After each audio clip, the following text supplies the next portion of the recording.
Hi, friends. Welcome to the Inspiring Heights podcast. I'm your host, Vanessa Kaiser, and I am so excited to be here with you today. Thank you so much for tuning in to the 12 Days of Christmas series here on Inspiring Heights. Typically, we launch podcasts every other Monday, but seeing as how Christmas is the most amazing and beautiful and wonderful time of the year, we thought there was really nothing better than having 12 days in a row where we could talk about all sorts of fun Christmas things. So we are super glad you're here. Let's get to it.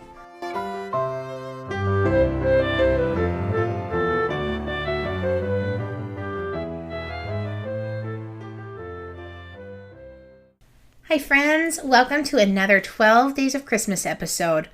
Today is super special because I have a very special guest. My sweet mom, Donna, is here today. Mom is here to talk to us about hospitality during the Christmas season. If you guys haven't listened to episode 10, I did a whole entire episode on hospitality back this spring. It is something that is super important to me, and I learned it from my mom. So I thought there's no better person to have this conversation with us than her. Welcome to the show. Thank you. Generally, I ask my guests how we know each other, but I feel like it's pretty obvious. I would think it's pretty obvious. Yeah. Yes. You said earlier the only person who's known me longer is Jesus, maybe? Yeah. It would be fun for us to know just a little bit about you. What can you tell the guests about who you are? Well, my name is Donna, and I've been married for almost 42 years and have been a ranch wife that entire time. Had 3 beautiful daughters and now are being blessed with grandchildren. Not my grandchildren, listeners, by the way. Not yet. I enjoy Bible studies. I usually host a Bible study in the fall and have for years, and I enjoy taking pictures, but the most fun that I have these days is spending time with my grandchildren and their parents. Yeah, that's super fun. We all enjoy being together. So I think there is really no better place to start than with our why. I actually say sometimes that's cliche, starting with your why. It's like this whole thing, that people say. But in this instance, and I say that when I think it's important, in this instance, I feel like it's a good place to start. So why does generosity and hospitality even matter? God instructs us to love one another. And I think that being hospitable is an easy way to do that. Yeah, absolutely. And I think about the times too where you get super comfortable with someone. And I mark comfortability by being able to go in their kitchen and open a drawer or a cupboard. We were at a friend's house the other day and I'm opened lots of cupboards before she was like, can I help you find something? I was like, I just need a glass. I can't remember which one they're in. But that marks comfortability. Obviously, that's not what happens immediately when you first invite someone in or start that relationship. But as time goes on, you would have people stop by your house and make coffee when you weren't there. Or you're don't put their surprise party on the calendar. They might read it. It's a little bit of a different world there. But so hospitality matters because people matter and God calls us to it, right? And he also says somewhere in the New Testament, I can't remember, right? It says when we're showing hospitality to strangers, we may be entertaining angels.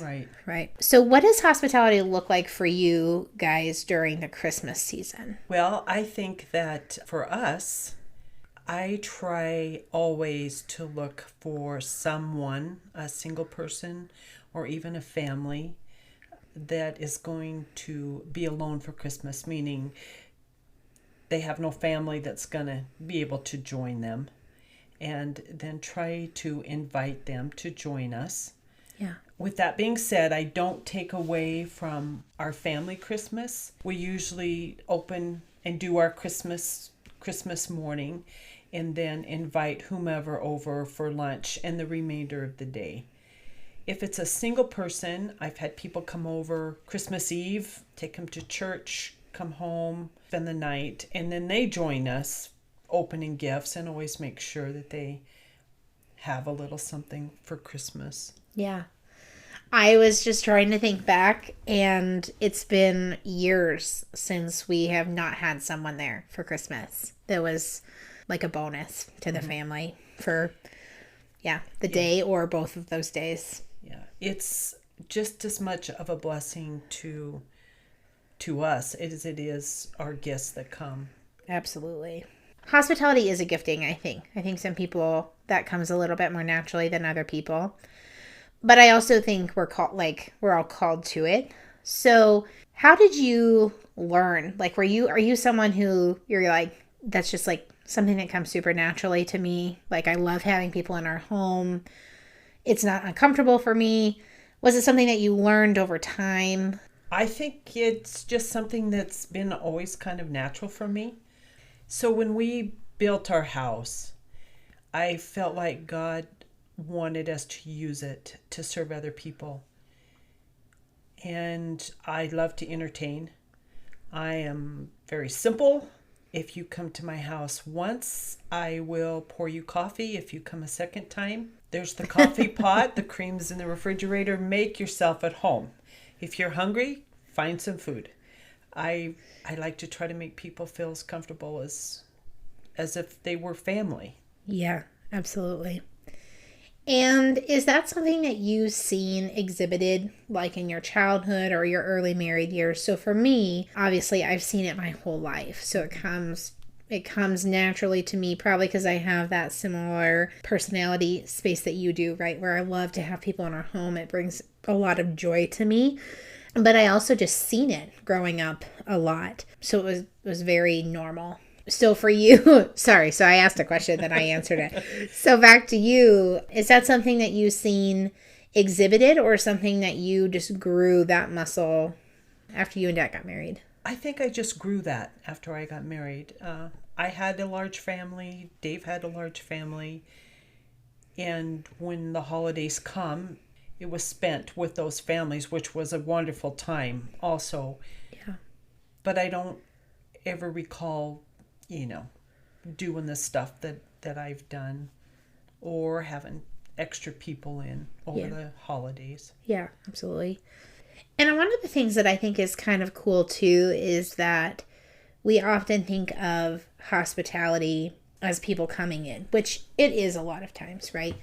But I also think that there's something hospitable about bringing home to other people.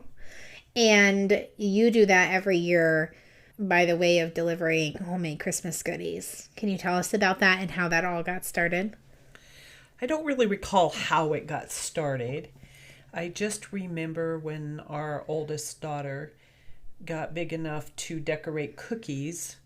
It might have started about then, when she was maybe 4 years old, and decided that, well, let's bake some cookies, let's make some fudge, let's make some peanut brittle, let's get some fruit, and make goodie plates, and took them to the neighbors, knowing that our neighbors are, anywhere from 4 to 20 miles away. But we probably, take stuff to 10 or 15 people. And then it just grew as each child was born. It was many more hands, and we started taking stuff then to the church, to all of the single or widowed people down there.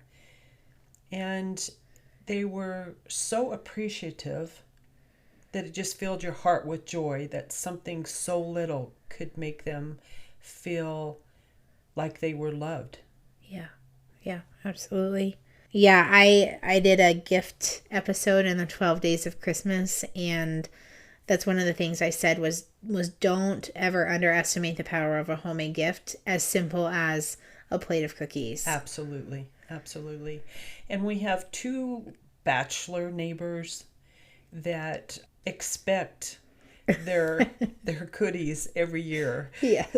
Sometimes I get a little later than should be. And if they happen to call and I'm on the phone with them, they'll like, so you got started on your Christmas baking yet? They're definitely appreciated and look forward to it. I'll make sure you don't forget. Right, right. So, what would be your best piece of advice for people who just are hearing this and kind of thinking through, like, what does it look like for me to be hospitable? Maybe that's a muscle that they haven't grown super big yet. What does it look like to just step into that space? First of all, I would say don't be afraid or intimidated by the word hospitality. And you don't have to do anything big. Yeah. If you're not a baker, go buy a box of candy for 99 cents if you can. It doesn't really matter what it is. If you know somebody that would be blessed by you thinking of them, that's what I would suggest. Wrap it up, give them a card, make them feel like they're special. Another way that we've done many years is, well, what we've done is shoe boxes every year.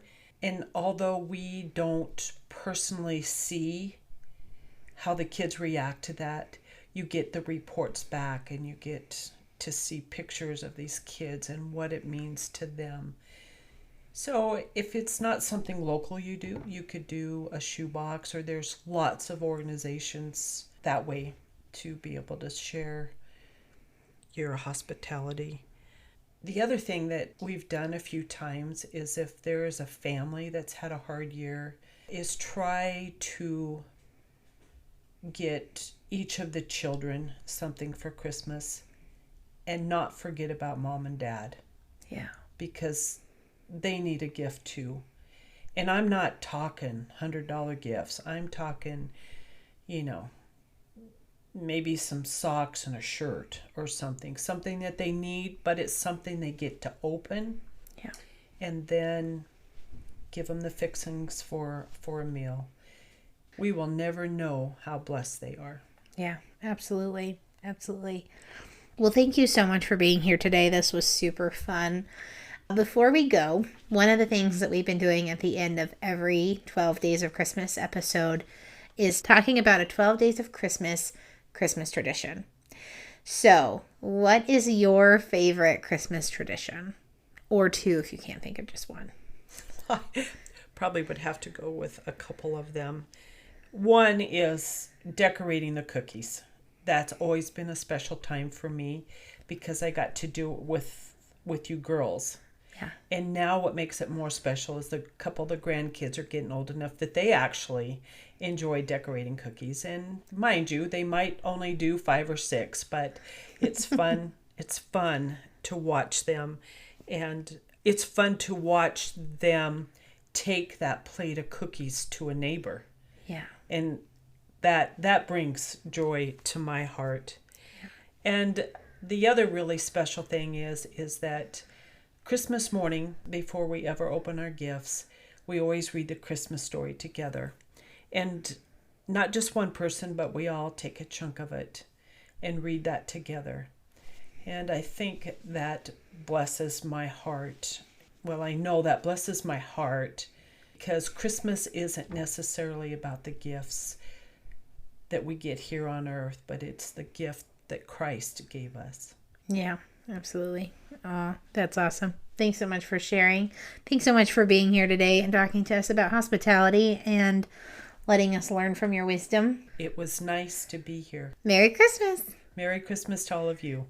Friends, thank you so much for tuning in today to the 12 Days of Christmas here on Inspiring Heights. We hope that today's episode left you feeling inspired and full of Christmas cheer. Hey, you can check us out on Facebook and Instagram at Inspiring Heights or on our website, inspiringheights.org. If you haven't already, we would love it if you would subscribe to the podcast and leave a comment so that people who have never listened before have a sense of what the show's about even before they hit play. Okay, friends, until next time, take a deep breath and be inspired where your feet are. Bye for now.